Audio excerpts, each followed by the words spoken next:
What if Tensura, the Jewel of Tempest? By KatarinaTempest. Rimuru was taking a break after the entire orc invasion incident and decided to take a stroll through the forest. While walking along, he runs into a monster that was run out of their home by the orcs and lost their entire family to the attack. With nowhere to call home and no family to go back to, Rimuru accepts the monster into the new and growing town as his adopted daughter. The story will follow the main story beats of the light novel, but events will be changed due to a close bond forming between Rimuru and the new monster. The bond will be explored along with the world around the two of them, giving more depth to the characters and allowing them to move outside of the main story's narrative. Chapter 7: The Destroyer. Rimuru's POV. I am currently sitting at my desk filling out the paperwork that slowly continues to grow with each passing day as new projects are taken on. Katarina is lying on the nearby couch reading another book, although what it is about, I have no idea. I have been so distracted with work of late I have been neglecting my parental duties, haven't I? With enough time having passed since Gazel's visit, and him dropping Vesta off here, the city has reached a new equilibrium. With each invention that improves the day-to-day life of everyone, the citizens are adapting quickly as the city changes almost weekly now. Setting down my pen, I looked over at Katarina and I couldn't help but smile at her innocence. Look how cute she is. It's impossible not to smile while looking at her. I shook my head a little, trying to shake the thought away. However, in doing this, Katarina's attention was drawn to me. "Is something wrong, Dad? I can help you with the paperwork if you need me to," Katarina quickly asked. While lost in thought, I responded in a calm voice that failed to reflect my inner thoughts. "Nothing is wrong. I was just thinking it's been a while since we had a chance to relax some." "Oh, that is true. We have had a lot of visitors and new people joining of late.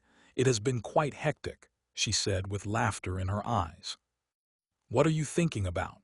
"I was thinking we could take a stroll in the forest together and enjoy the peace and quiet for a little bit," I offered, knowing she would accept, and using it as an excuse to escape my work for a little while. I was just remembering a couple of times when a group of troublemakers ran into me. It was fun to play with them. Also, a stroll in the forest sounds nice right now. Having set aside my pen and pushing the last little bit of paperwork away, I stood up and walked towards the door.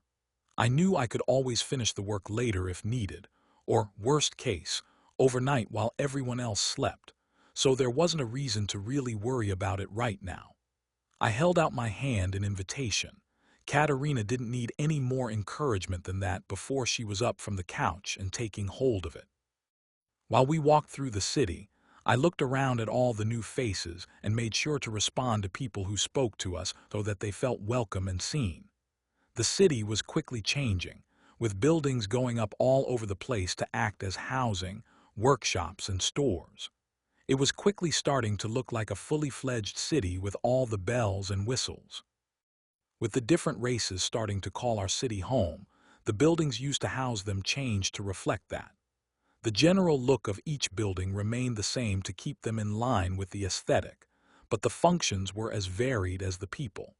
We had everything from housing and shops that had flowers out front, to workshops and warehouses used to store all the goods we were making.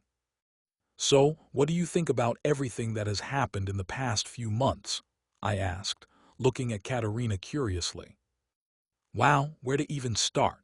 We have crops planted, so food will be plentiful once they are grown, and it was a lot of fun helping to plant everything as well. With all the new arrivals, the jobs we needed filled are quickly being handled, so there isn't as large of an issue with people overworking themselves anymore either." With a brief pause to think about recent events, it was clear she wanted to give the best answer possible. "Finally, I have had a chance to have fun as people try to mess with the city. I am still surprised you let me play with them, to be honest," Katarina finished answering after a moment. "That is true.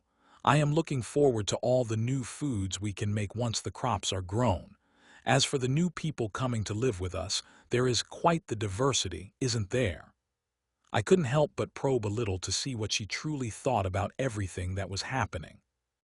It's not like I let Katarina take care of the troublemakers alone. Saoi always keeps an eye on her whenever she travels outside of the city. The only time this didn't happen was when I am around myself, and I was surprised she hasn't noticed Saoi watching her yet. Negative, she has noticed but has chosen not to say anything. Master keeps close tabs on her. She doesn't want to ruin what little freedom she does have by making an issue out of something so small. The hobbits, I mean halflings, seem to be right at home tending all the crops, so I'm sure we will have new foods to try before you know it. Of course, I am interested to see what you make as well, so you better think up some amazing foods for us to try, Katarina cheekily said. Naturally, the new foods will be for everyone, and I certainly have some ideas on what to make. I unconsciously licked my lips at the thought of new foods, an act that didn't go unnoticed by my ever-attentive daughter. We made it to the edge of the forest and started walking in silence for a little while, enjoying the quietness and peace of nature around us. I had noticed that Katarina seemed more at home in the forest than she does in the city itself whenever we go on these walks together.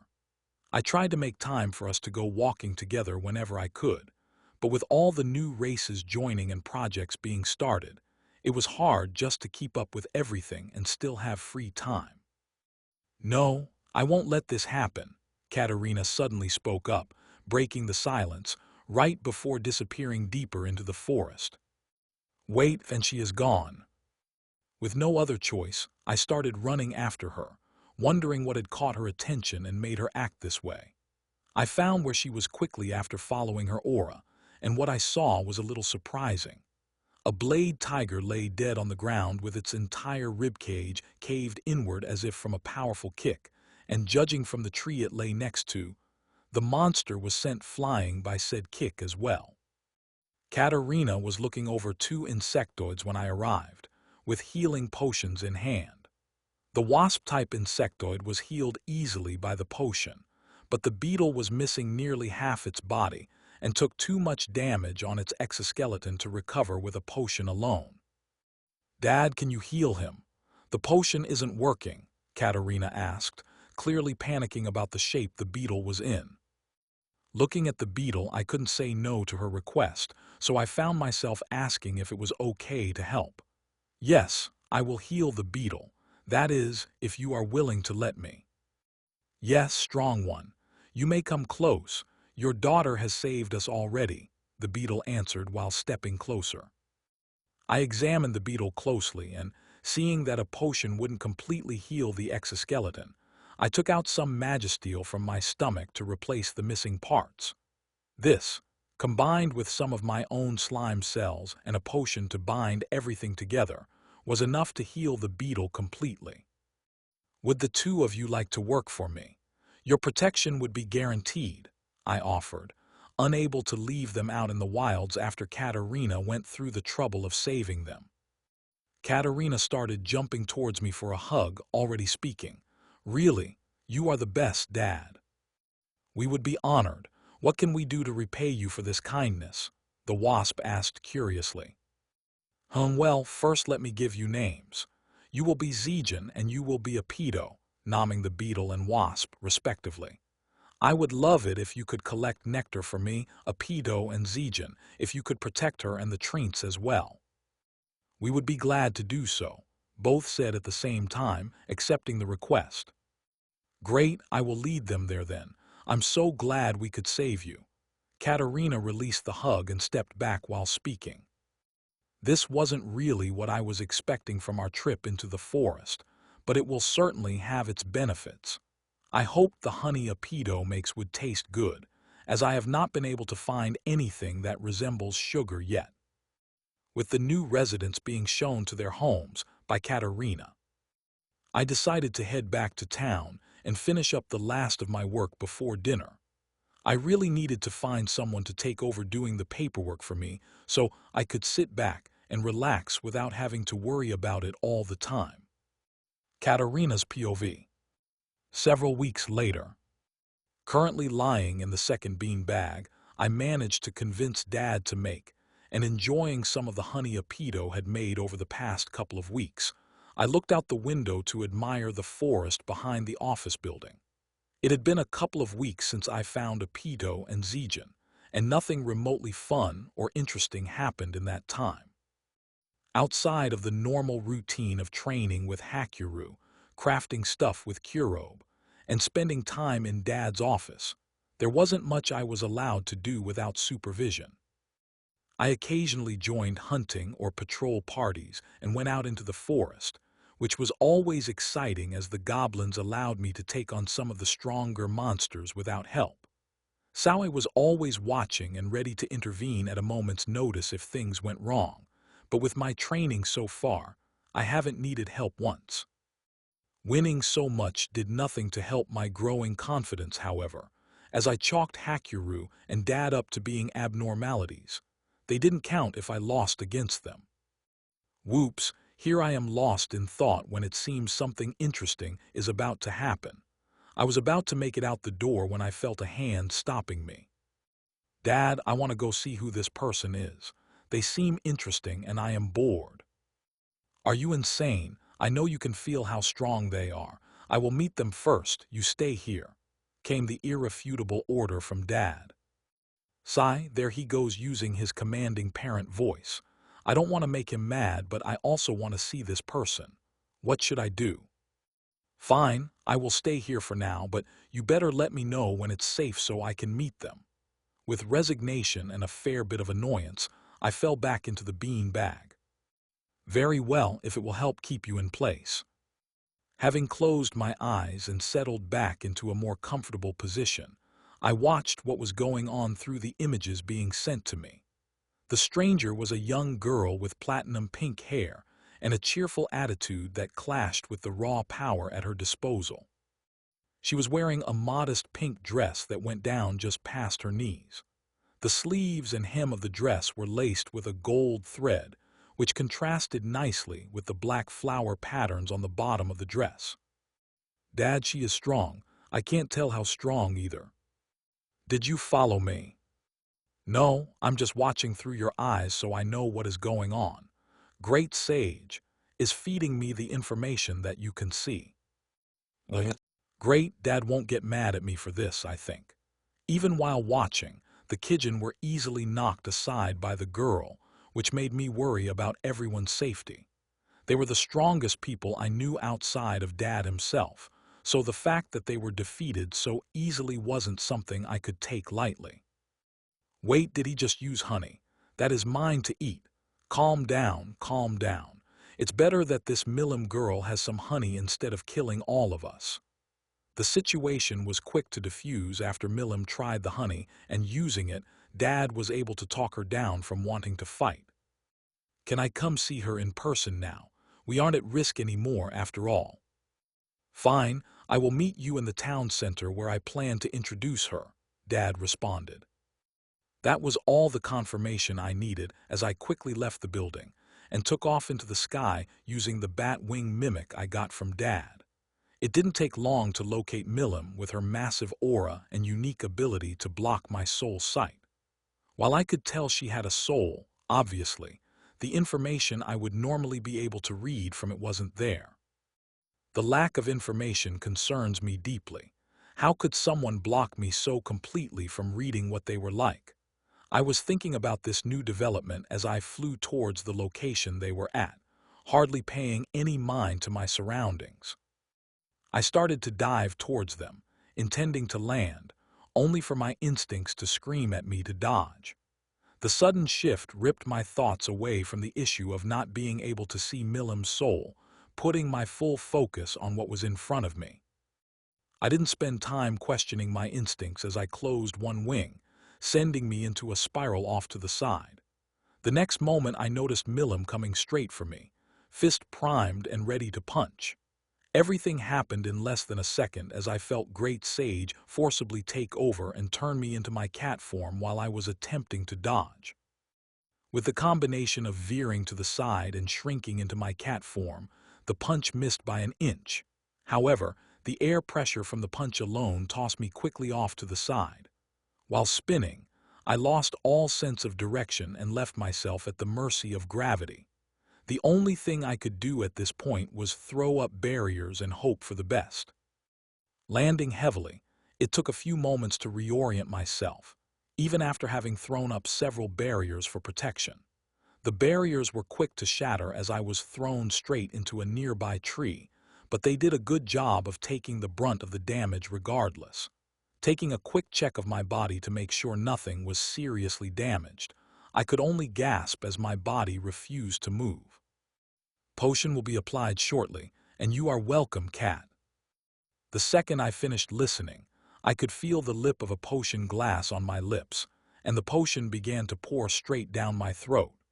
It would take me a minute to fully heal with the combination of skills and potion, but afterwards, I was happy to transform back into my lycanthrope form and leaned heavily against the tree for support. Thank you, Dad. It would have taken a while for me to heal using skills only. You idiot, I told you we would meet in the town center. With exasperation in his voice, he stood back up and offered a hand.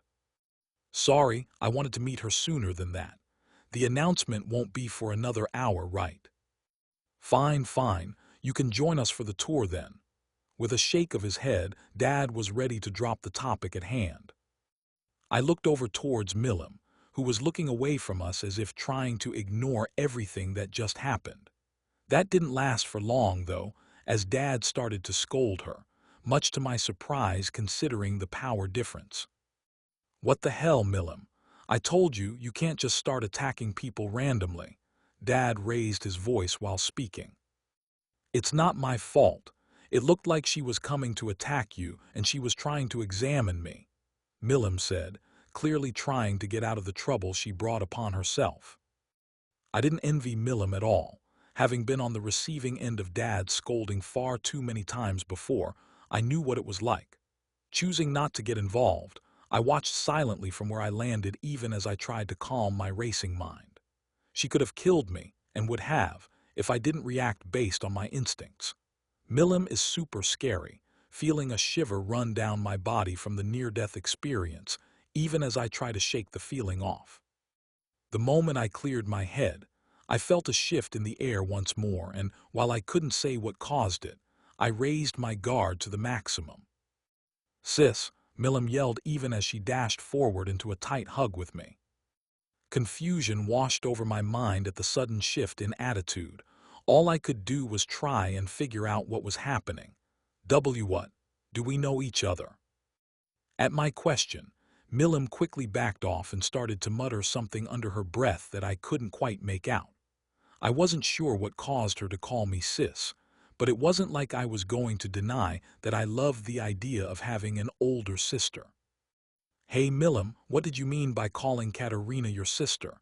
She is my daughter after all. Dad, stepping in, was curious about this too. Milim, if I am your sister, then you can tell me, right? I don't remember you, so is it possible I lost my memory somehow? No, I can't tell anyone. I made a promise to my family that I wouldn't say a word. Milim was resolute. Wouldn't you want to help your little sister out, though? Help me remember what I have clearly forgotten. It didn't matter what we tried, be it playing with words or bribing her with honey, food, clothing, or anything else. She wouldn't say a single word more about the topic. We did manage to figure out that she is the daughter of Veldanava, the god of this world, meaning she would be my cousin. While not blood-related, of course, Veldora is my uncle and he is the brother of Veldanava, so we were technically family. Even this detail wasn't enough to sway her. I made a mental note to ask Veldora about the rest of his family, and by extension my family, when I got to see him next. We did eventually agree with each other that I could call her my sister, which overjoyed me to have another family member.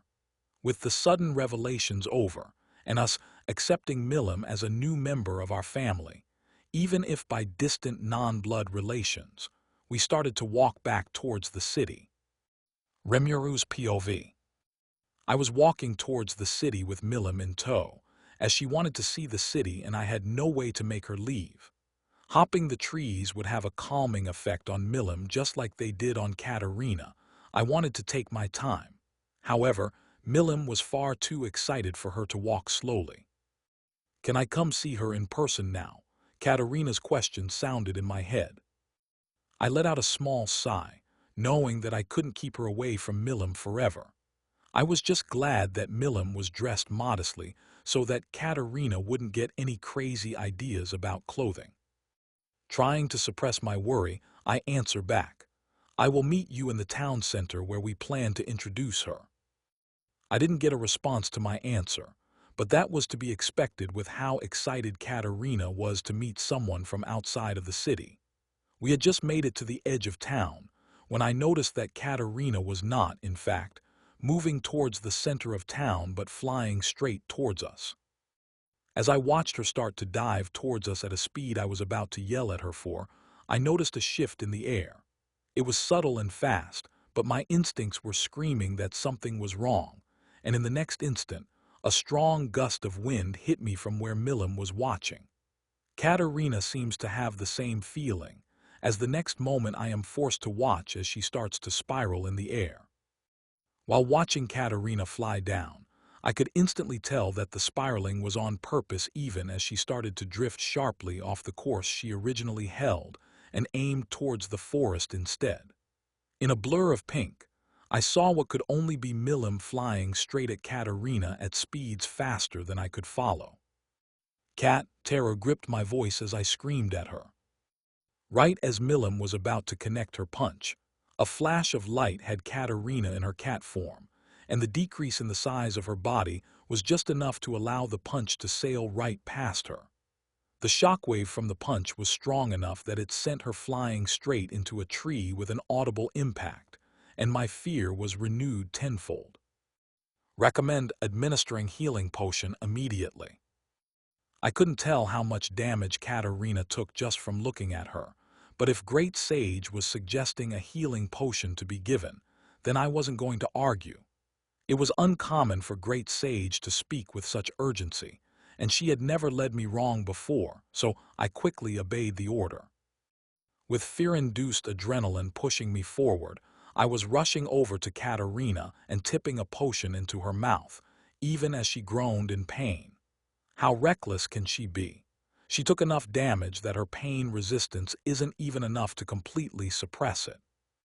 Milim at some point landed a little distance away facing away from us, clearly understanding that she attacked someone she shouldn't have. I didn't have time to worry about her, though, as my worry for Katarina was overriding everything else. With desperation in my every movement, I pushed back the rising emotions for just a bit as I focused on healing her. "Come on, wake up, Kat." With the healing potion taking full effect on Katarina, she finally opened her eyes and looked up at me. Gratitude was shining clearly in her eyes while she transformed once more and leaned against the tree for support. "Thank you, Dad. That would have taken a while to heal if not for you." Her tone was light but haunted by the events that had just taken place. I wanted to scold her but couldn't bring myself to be mad after what had just happened, and as such, my rebuke was softer than normal. "You idiot! Why did you have to come here instead of the town center?" Reaching out a hand to her as I stand up once more, I help her up as well, even as I examine her every movement to make sure that all the injuries were fully healed. Satisfied that she wasn't about to collapse once more, I spun around to find Milim facing away from us. "What the hell, Milim? I told you that you can't just attack people like that." My voice filled with anger now. I completely forgot that she was someone far stronger than myself. I could only think to make sure she didn't attack my family again as I started to walk towards her. "It's not my fault. She was coming to attack you and she was trying to analyze me as well." Milim was quick to plead her case even as she was looking away, clearly understanding what she did was wrong. When she mentioned being analyzed, I could only think of one skill Katarina had that would match that sort of description. She must have tried to read Milim's soul, but the way Milim said "try" makes me question if there isn't something more she is hiding. "She is my daughter. She wasn't coming to attack anyone." placing my hand on her shoulder to spin her around so that she could face me while I scolded her. Katarina would never hurt me, and is never be so foolish as to attack you.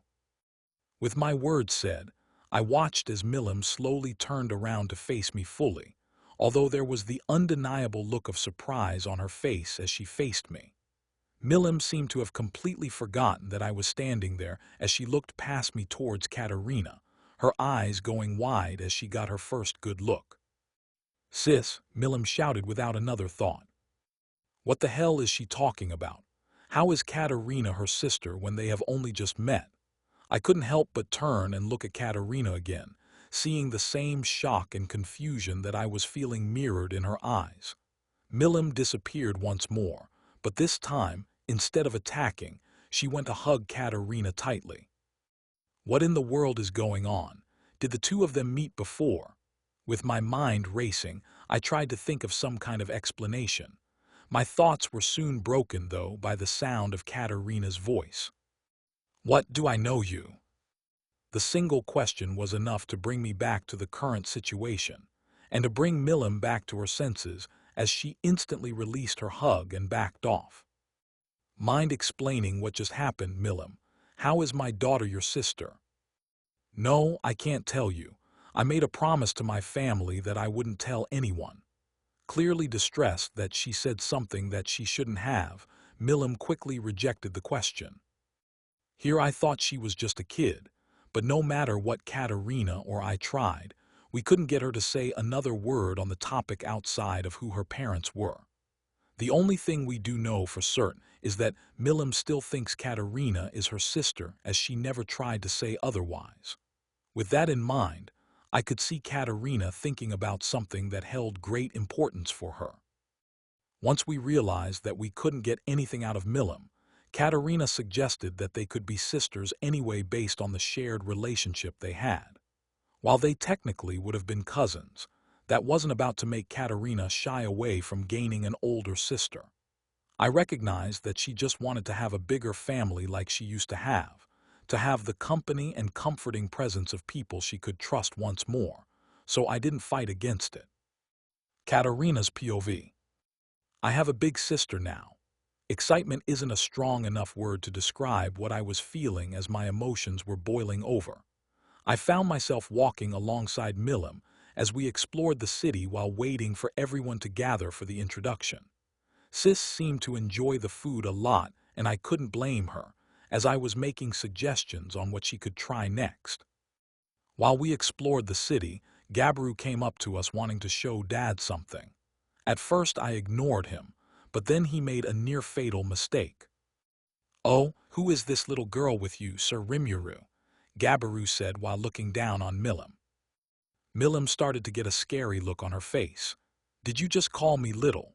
Without a warning, Milim had punched Gabaru, sending him flying into a nearby wall. Yup, scary. If Milim hit me with that kind of force, I would likely have been killed. Gabaru at least has durable armor in the form of his scales. I watched on as Dad used a potion once more to heal the damage Sis had caused. I couldn't help but smile a little, this act made easier by the fact I wasn't on the receiving end. With an hour disappearing into thin air and the free time before everyone was gathered and ready gone, I began to walk reluctantly towards the center of town. Dad was a steady figure I could lean on, and Sis was an energetic bubble of excitement. Between the two, I found myself relaxing a little as I knew nothing could ruin this moment for me, even if I did have to speak in public. As I was climbing the steps of the stage, I could feel the heavy weight of silence, of anticipation, as everyone stood watching and waiting. I stood next to Dad as he waited for everyone to focus on us before speaking, the eyes of hundreds placing a weight of expectation on my shoulders that I never wanted. "Thank you all for coming. I want to introduce someone to all of you today." With a dramatic pause before moving, Dad raised his hand to motion towards Milim. "Why don't you introduce yourself?" "Woohahaha, I am Milim Nava the Destroyer. I have decided to live here from now on," Milim said with her usual excitement. "Wait, what?" The The surprise was clear in Dad's voice, but he quickly recovered. Right, she is my friend and a sister to my daughter. I trust everyone will treat her with respect during her stay. Sis was able to bully Dad into saying they were best friends, which I found hilarious even while listening to everyone talking in the crowd. It didn't take long for the cheers to rise from everyone in welcome and excitement from having Milim here with us. I couldn't help but notice that she was well known, and I was thinking I might have to learn more about the other demon lords at a later time. With the introduction out of the way and exploring the town mostly finished with, Dad was directing us to the dining hall where we could all eat together. With curry as the main dish, I was more than happy to dig into it with gusto, and Milim seemed to be of the same mind. It didn't take long for us to finish the first serving and start on the second after a long day of unexpected events. Both of our meals had added fruit juices to them to make it sweeter than normal, and I wasn't about to complain about the change, with the only other sweetness being honey for now.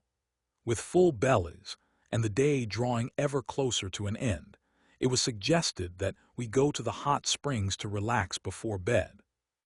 Dad wisely chose not to join us, which was good considering the last time he did I blasted him out towards the stars. I was so mad at the time that he thought it was a good idea to join us that I didn't even feel bad about how far he went flying either. He has wings, so it wasn't like he would die from the fall. Not only trying to join the women when he said he is a guy, but also trying to bathe with his daughter. How vulgar.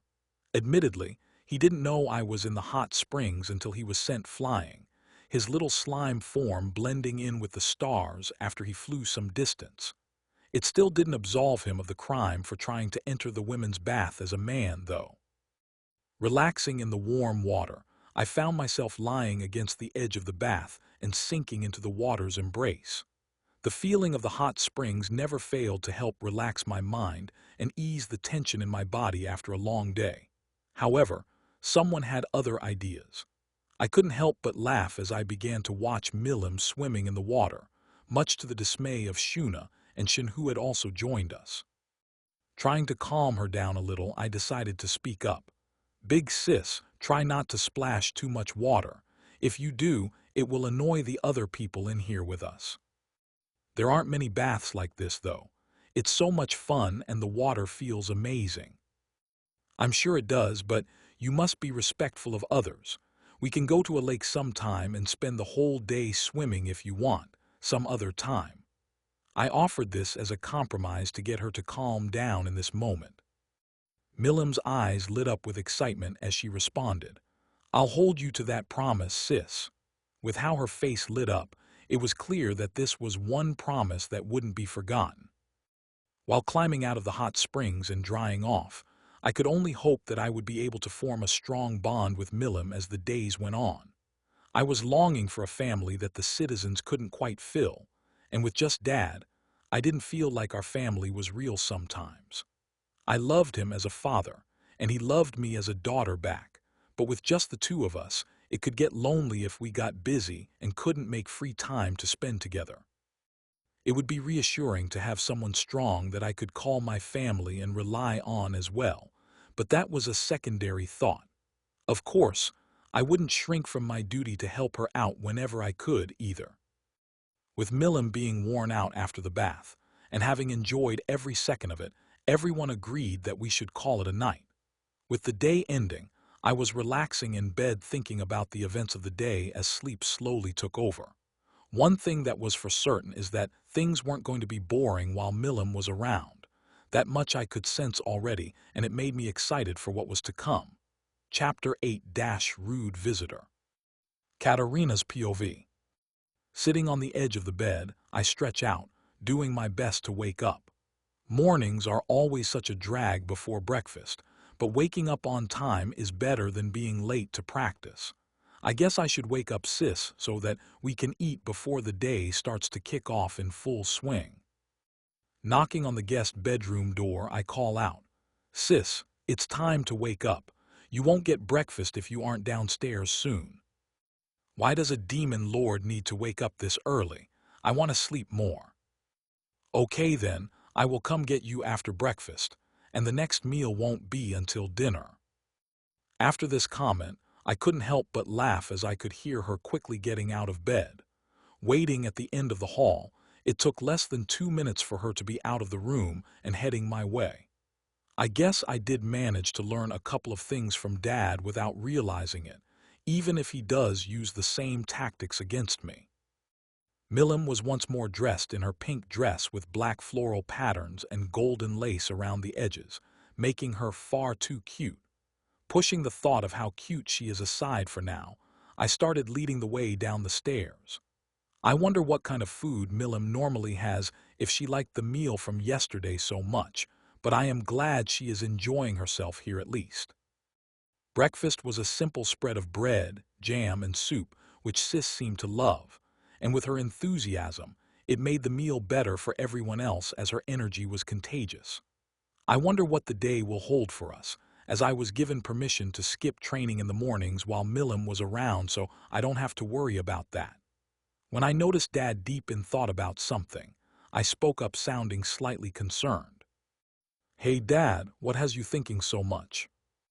Looking up, he gave me a quizzical glance before responding. "Sorry, I spaced out for a moment. I was thinking about what you could do today as I have several things I need to take care of. Sis and I can go clothes shopping then on your dime, as it seems like she only has the one outfit." Mischief was shining in my eyes while I said this, but it didn't matter. Shuna, who was nearby, chimed in. "You are going to get new clothing for the two of you. I would be happy to join you." With the plans for the day settled on and the food finished, Shuna offered to lead the way to her personal workshop. I looked forward to getting some new outfits myself, as I haven't asked for anything since the first set of clothing I was given. The clothing worked great, but I was ready for a change to test out new styles. I expected to spend most of the morning getting measured, trying on clothing, and talking with the others about different styles, and that is exactly what we did. By the time we left, the sun was fully overhead and it was approaching lunchtime. With Milim wearing a new cute yellow dress, and I was wearing some black pants and a white t-shirt supporting an image of Dad in slime form, we were ready to explore the city a little until it was time to eat. I was considering a dress as well, but I didn't like the way it waved around the legs, and it seemed impractical for flying if I didn't want others to look where they shouldn't. The exploration didn't last long, as several lycanthropes appeared in the undeveloped area near the center of the city and started to cause a commotion. As the princess, I felt it was my duty to see what was going on, and without Dad around to tell me no, there was nothing to hold me back.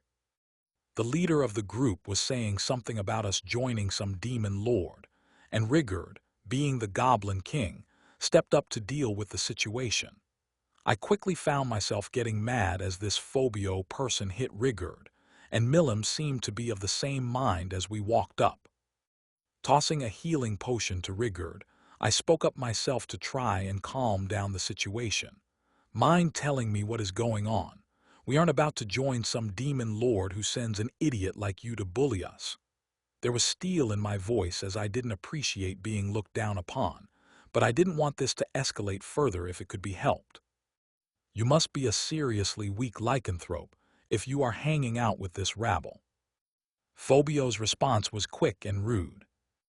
Milim didn't take me being insulted nicely, and couldn't hold herself back anymore as a punch was landed square into Phobio's gut. "I won't let you insult my sister like that. Sis, I hope you didn't kill him. We don't need any trouble with other demon lords, though I do agree he deserved it," I said, trying to calm her down while healing the leopard now lying on the ground. Phobio stood back up the second he was healed and didn't seem to learn anything from what just happened as he started to speak once more. "Just as I thought, you are weak. You are hiding behind Milim instead of fighting your own battles." "Okay, what? Just because I wasn't the one that attacked you doesn't mean I am weak." I let out a little sigh as I took my twin swords out. "Well, why don't we have a little spar then while we wait for our leader to get here? You can see for yourself if I really am all that weak," I offered, wanting to see how strong this person is. Phobio gave a quick nod and got into a fighting stance even as he responded. Sounds good to me. Let's see how good you really are. Hey Dad, you better get over here. We have some unruly visitors, so I'm going to keep them busy until you can make it here. I sent off a thought communication before starting. With the first set of attacks, it was clear that he was more skilled than me, though we weren't that far apart in terms of raw strength. Taking a deep breath to try and center myself, I knew that it wouldn't be an easy fight from the first exchange, but it also wasn't impossible either. Disappointed that the weapons I made couldn't slice through his claws, I let out a sigh as I prepared for the long haul. The fight most likely wouldn't be over quickly, but I also wanted to try and force a conclusion before Dad could make it over here so I wouldn't get into too much trouble. The surprise I felt that he could easily keep up with me was nothing compared to the surprise I saw in his own eyes, though. With each strike, I noticed him starting to take me seriously, as if I was better than he first anticipated. I found this to be encouraging, but it didn't mean I could let up on my own focus as he still had the advantage. I am more than happy for the training Hakyuru is giving me now, as without it, I wouldn't have been able to keep up with this person. He is stronger than I was expecting, and I would like to keep this from escalating to us using skills as the damage would be too great to the city. I aim for Phobio's arms and legs, trying to cut at least one deep enough to make the fight harder to continue, but to my annoyance, he was able to avoid major damage and heal the rare minor cuts I was able to inflict. With both of us specializing in speed, it was a surprisingly even match at the start, all things considered. I was slowly taking more damage than he was, but with ultra-speed regeneration, I hardly even noticed as all damage healed nearly instantly. I alternated between attacking with each of my blades, each strike aiming to hit a joint, and defending myself from Phobio's retaliatory attacks. A slice towards his knees was blocked by an armored leg, and a clawed hand towards my face was knocked away with my elbow. I was finding it tricky to defend and attack while minimizing the risk of him trying to grab one of my weapons outright. If I lost my weapons, then the fight would become all the harder to sustain in the long run as I didn't have much practice in the art of hand-to-hand combat. I direct an attack at his neck, acting as if I wanted to end the fight there and then, but it was a feint as my second blade came from below to slice towards a gap in his armor at the armpits when he raised an arm to block my first strike. Seeing the danger the dual strike posed, he stepped back, barely avoiding both. I realized during the fight that I can move fast enough to avoid him grabbing my weapons to disarm me, but it was taking a fair bit of concentration to make sure I didn't slip up. With a swing aimed at the gap in his armor at the elbow, I find my weapon striking armor once more, much to my disappointment. The longer the fight dragged on, the more Phobio was able to retaliate as he grew accustomed to my fighting style. Defending myself was the top priority as I had yet to make armor to protect myself, and I made full use of my entire body to do so. Despite all efforts to mitigate the damage I took, I noticed the longer the fight went on, the more attacks I failed to fully deflect. With the fight leaning in Phobio's advantage, I decided to flip the direction of my left sword to change the attack angle and depth, hopping to catch him off guard with a new strike, but it was unfortunately dodged. I had stepped in closer than ever before to make sure I had enough reach, but as if anticipating what I was going to do, Phobio backed away quickly even as his breath was still even, as if I wasn't even giving him a challenge. When my final attack failed, I disengaged, hopping to give my body some time to heal. I had already sensed that Dad was headed this way, and it wouldn't be too much longer before he arrived. I admit you are better than I thought you were. That said, this fight is still mine to win. Phobio spoke up while I was healing myself. I thought he was just letting me heal so the fight could continue without me being weakened, but I soon realized how mistaken I was. In Phobio's hand, I could see magicules starting to build up, and it was obvious he was planning to unleash a skill. Without time to complain, I braced myself for the impact while trying to figure out the best way to block the attack. Leopard Fang Flaming Palm. I heard the shouted words even as a fireball started heading my way. Lifting my swords and deploying barriers around myself, I took the attack straight on. I was confident in my ability to outlast the skill, but that didn't mean defending against it would be easy. Enough, gluttony, devour all. A familiar voice called out, and in the next moment, the attack that was pushing my defenses to the brink disappeared.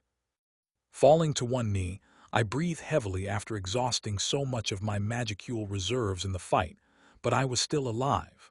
You idiot leopard, I was trying not to use skills so the city wouldn't be damaged, I said, my words coming out weaker than I would have liked. Slowly standing up, I continued to speak. This is your win, I admit, but I at least learned from our little spar, so I'm happy with the results.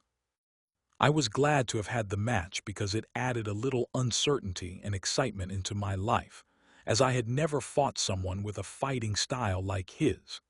Even if it was an overwhelming loss for myself, I was willing to consider it as a learning experience and move on. Even though we were only fighting for a few minutes, a crowd had gathered to watch, but with Dad walking up next to me already looking annoyed at the disturbance, they were the least of my problems. Mellem's POV. The clothing shop Shuna brought us to had so many clothing options that it was a little overwhelming.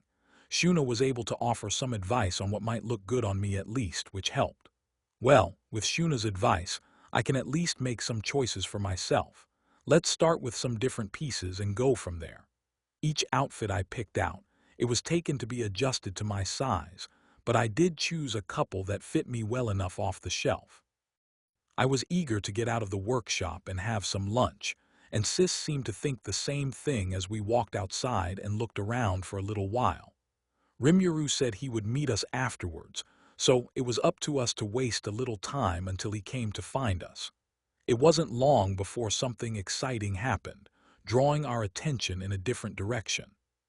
Some of Carrion's men were here and started to make trouble, which I was not going to allow.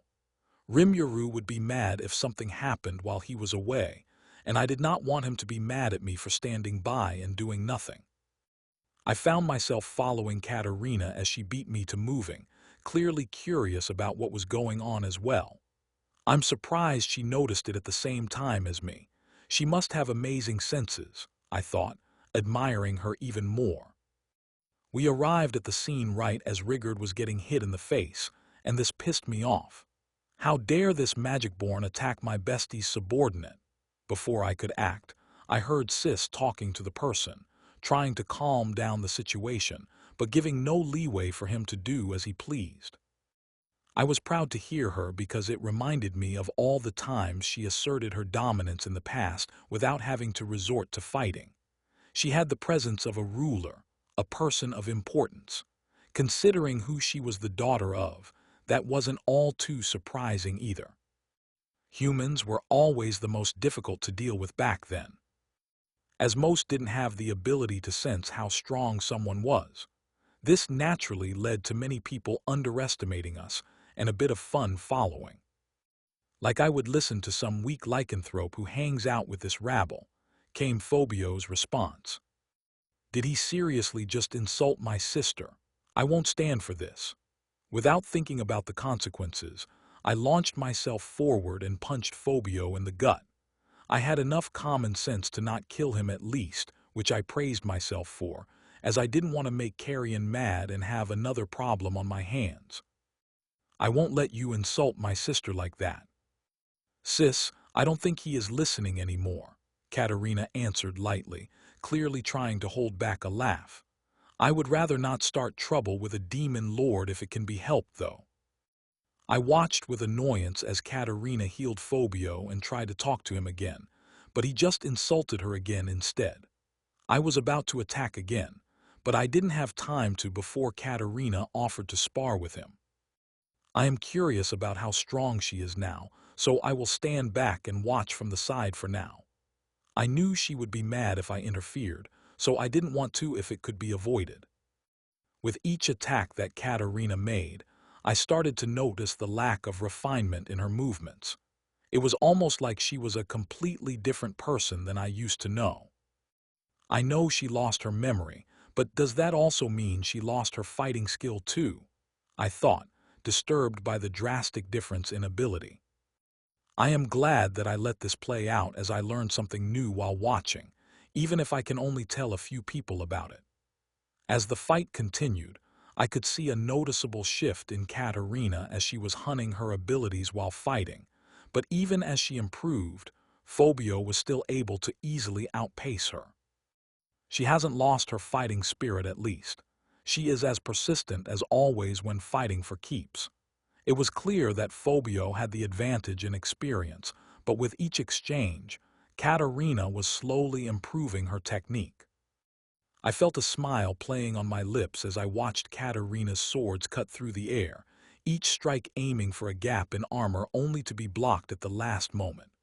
I want to spar with her again sometime, but she isn't nearly as strong as I am.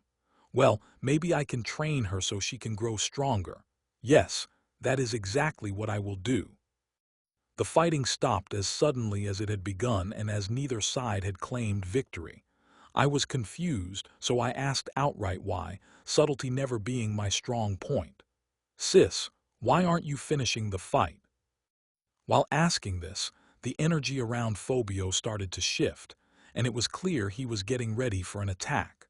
The force of the attack was weak, so I wasn't worried about it at all. Even my aura alone could block it without issue. What happened surprised me, though. Katarina took the attack head-on without having anywhere to dodge. If she avoided the attack, then others would get hurt in her place, and I knew she wouldn't let that happen. While she was defending against the attack, I could see her barriers starting to crack from the strain. I forgot she isn't that strong right now. Panicking as I watched her barriers weaken, I was about to step in to assist when another voice broke through the chaos. "Enough, gluttony, devour all." Upon hearing this declaration, a black vortex appeared in front of the fireball and absorbed it to the very last ember. The crowd that gathered to watch started to disperse as Rimuru walked up to us with a mix of exasperation and annoyance in his eyes. I couldn't blame him either, considering how far the sparring match went. "What the hell is going on here, and why is it I am being told that both of you are fighting some outsider?" Rimuru made his stance clear, looking at both Sis and me for answers. I knew he already knew what was going on here, so the only thing I could do was try to talk our way out of trouble. I managed to come up with an excuse just in time. "It's not our fault. He attacked first and we were just defending the town." "Yeah, that's it." I looked at Rimuru trying to judge his mood, and he was only getting more annoyed. "He didn't believe me, did he? Sis, please save the both of us." I screamed out in my thoughts, hopping for a miracle. He attacked Rigurd when he tried to greet them, and then insulted me twice. Sis was just defending my honor, and I wanted to prove that I wasn't as weak as he claimed I was. I offered a simple sparring match, and he took it further than I was anticipating. Katarina spoke up, drawing attention away from me. "No lunch for the both of you. You can't just go starting fights with other demon lords' subordinates." "That's not fair." Both Katarina and I spoke up at once. Rimuru wasn't even listening as his gaze moved to Phobio. "Let's talk about this somewhere else." Without another word, we were all being led towards the meeting room. We didn't want to risk dinner as well, so we meekly followed behind. Once in the meeting room, Katarina and I took seats behind Rimuru and were given sandwiches for lunch, much to my surprise. Katarina's POV. Sitting in the meeting room with Rigurd, Benimaru, Shin, Milim, and Dad along with Phobio's group, I ignored everything while eating the lunch we were given. I am not sure why we got lunch when Dad said we wouldn't, but I don't want to remind him about what he said and risk losing it. The sandwiches didn't last long, as neither Milim nor I wanted to give Dad a chance to take them away from us, but the trouble started soon after. Phobio didn't learn a thing from the earlier encounter as he started to insult Dad right in front of us, calling him a base creature of all things. I let my aura leak out in an attempt to intimidate him, but it was dwarfed by Millem's own aura. Both of us normally kept our auras in check so that people wouldn't be overwhelmed, but this person deserved the full brunt of them. I couldn't actually release my full aura though due to my magicules still trying to recover from the earlier fight. "A base creature," Millem said, raising her voice. "You think you can pick on my friend like that?" "Millem, Katarina, if you do anything else I will take away your dinner." With those few words, Dad diffused the situation. Not wanting to risk dinner, we both quickly retracted our auras and killing intent, acting as if nothing happened.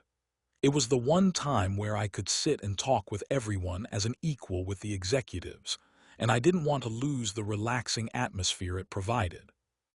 The rest of the meeting went without trouble as Phobio was starting to be more cautious about his words, and a lot more eager to talk about why he was here.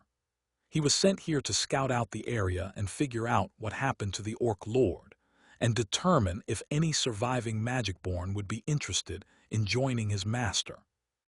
I thought that Phobio was just a little too stupid for the task with how he acted before. With him leaving and yelling a threat about us regretting this, it was only a matter of time before we found out if that threat held meaning. With Phobio gone, I started to think back to the fight I had with him. It was clear that I still had a long way to go before I could call myself strong. With such a humbling experience after thinking I could help protect our nation from invaders, I vowed to train harder than ever.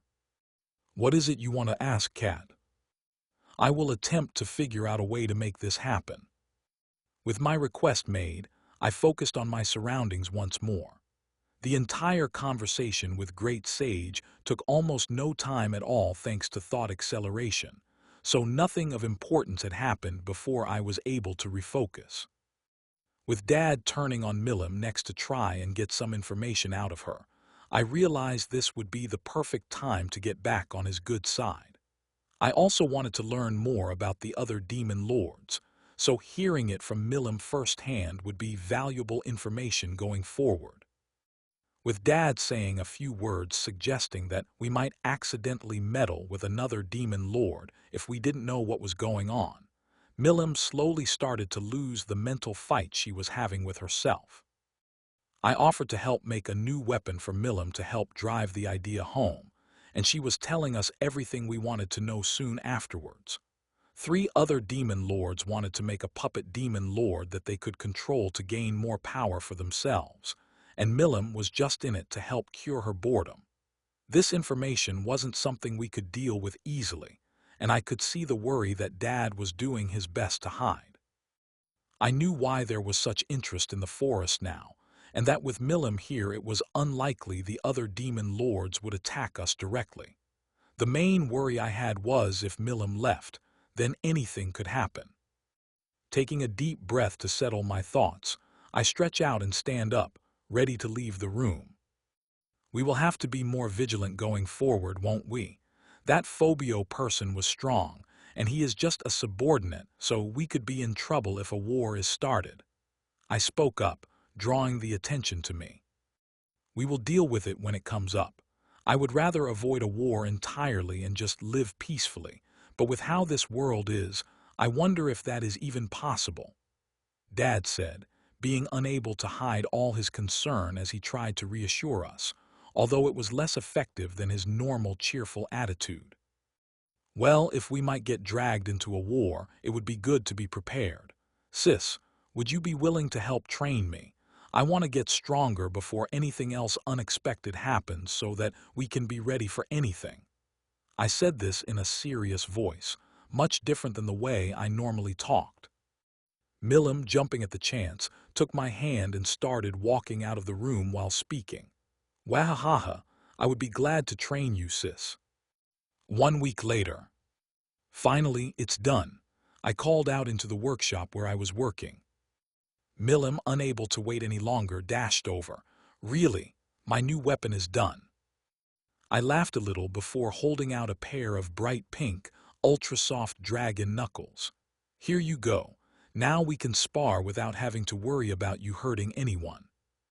Smiling happily as she slid the knuckles on over her hands and gave a few test punches. They are amazing. You are the best, sis. I'm just sorry it took so long to finish them.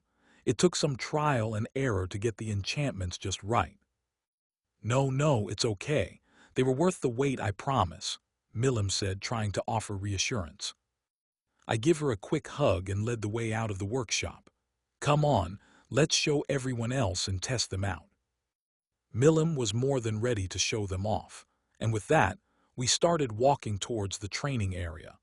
I had been learning hand-to-hand combat from Milim over the past few days, but with how strong she is, it had been hard to get a good sparring match in. That was about to change, though, as the knuckles would reduce the strength of her hits by 90%, making it much harder for others to get hurt while fighting. While I was still fully expecting to get knocked around, at least I wouldn't have to worry about being killed in a single hit while she wore them. We reached the training field in record time thanks to flying over everything, and I noticed Dad was sparring with Hakuru, which was perfect. Landing nearby, we decided to wait for them to finish. While waiting, we started some warm-up stretches to get ready for the training that was about to take place. The stretches were the only thing keeping Milim in place and not interrupting, so the moment we finished, she rushed over to show Dad the knuckles. I followed behind at a more measured pace, and after Milim was done showing them off, we started to train. The first thing to learn on the agenda, according to Sis, was practicing our reaction time. While the training could be understood by anyone, participating was another story entirely. With Milim's speed, it was incredibly hard to detect incoming attacks and even harder to get out of the way in time. With the training field being open and unobstructed, the attacks could come from any direction Milim pleased, and having to concentrate for an extended period made the training all the harder. Dodging an attack towards my head, I quickly did a backflip as I tried to get out of the way of the latest attack heading my way. The attacks were completely random, first coming from above, then from the left. Who Sis targeted was also random, as both Dad and I were participating. After half an hour of constantly dodging attacks, I couldn't take it any longer and fell to the ground, breathing heavily. I didn't have the infinite stamina that Dad and Sis seemed to have, as they were both still going even as I dropped out. I sat up and moved out of the area where the training was taking place while trying to remember how to breathe as I watched them continue. Half an hour later, they finally stopped and walked over towards me, clearly happy with the outcome of today. Having caught my breath, I stood up to greet them as they approached. That is so unfair. Dad is only showing a little exhaustion and Sis isn't tired in the least. I couldn't help but to say that they were being impossible, which earned me several laughs and attempts to try and cheer me up. Milim said it was impressive that I lasted as long as I did, so I could only sigh and drop the topic. Training progressed to direct combat after that, and with each session, I could feel myself moving faster and anticipating attacks easier. It did help a lot that Milim had a simple attack pattern and relied on brute force most of the time to win as well. Each of Milim's hits that landed sent me backwards, as her raw strength was so insane that even when reduced, she still packed a punch. No one was seriously hurt, well, physically anyway. Our pride was another matter entirely. With the training over and my blood still roaring, I spoke up. Hey sis, why don't we go hunting? I am sure we can find something really yummy for dinner tonight. Yeah, let's go right away, Milim said, already starting to move off. Just stay safe, you two, and don't get yourselves into any trouble, Dad called out even as we started to fly away. Finding monsters to play with will be so much easier with Sis along. She can detect them so easily, but I won't let her steal all the kills. I thought this even as I noticed some kind of commotion in the forest below us. Hey Sis, do you see that? Isn't it a night spider? I asked, wanting to confirm. Wahaha, good eye. You are right, and it seems some humans are fighting it, Milim said, seemingly happy at the discovery. This one is mine then. It's supposed to be an A-rank monster, so I want to test myself against it. I called out to her even as I began the descent. I flew down and landed nearby the area that the humans were fighting in and couldn't help but laugh at the scene. These were the first humans I have ever met, and I couldn't help but wonder how they survived in the world if they got themselves into a situation like this. I walked up without anyone noticing me and called out, "You guys need help." Even as I said this, I saw Gopta riding up as well and shouting a name. He must have sensed my aura and decided to come see what I was doing outside of the city. I guess Gopta knows these people. I should save them then. While thinking this, I stepped forward and caught the attention of the spider, easily dodging the strikes which seemed slow in comparison to what I had just endured. "I have this, fall back so you don't get hurt," I said before ignoring the humans and focusing on Gopta with a devilish smile on my face. "And you, this is my kill, so don't interfere." Gopta was quick to understand he shouldn't mess with me right now, and instead focused on keeping the humans safe with the rest of his troop. "Yes, ma'am." "What? You can't just let a little girl fight that thing alone," an older human said while trying to move forward to help, only to get blocked by Gopta. Dodging to the left and right, I was avoiding the spider's attacks, all the while looking like I was doing little more than dancing. After seeing through the attack pattern, I pulled out one of my blades and made a quick, clean cut into one of the leg joints before stepping away and letting it fall to the ground. While fighting, I fell into a state of complete calmness to the point that nothing could disturb my concentration. Hakiru described it as being as calm as an undisturbed lake, your enemy being little more than a reflection on the water. I was able to see everything with perfect clarity while fighting, not letting outside thoughts cloud my mind and focusing completely on the task at hand. I hadn't managed to get into this state before, and I still haven't mastered it, but while fighting an enemy I knew I could easily defeat, it was easier to let go of all my worries.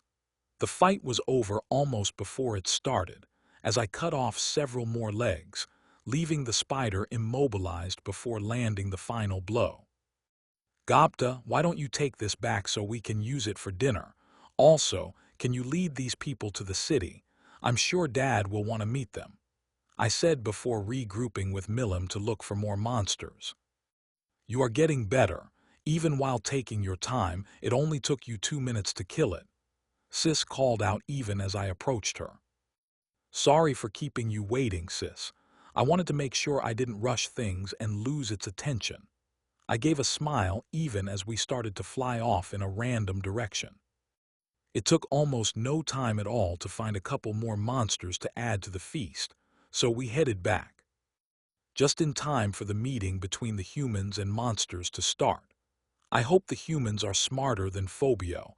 I don't want to get in trouble again for fighting someone. With that thought in mind, we dropped the extra monsters off near the night spider and headed for the meeting room where everyone else had already settled in.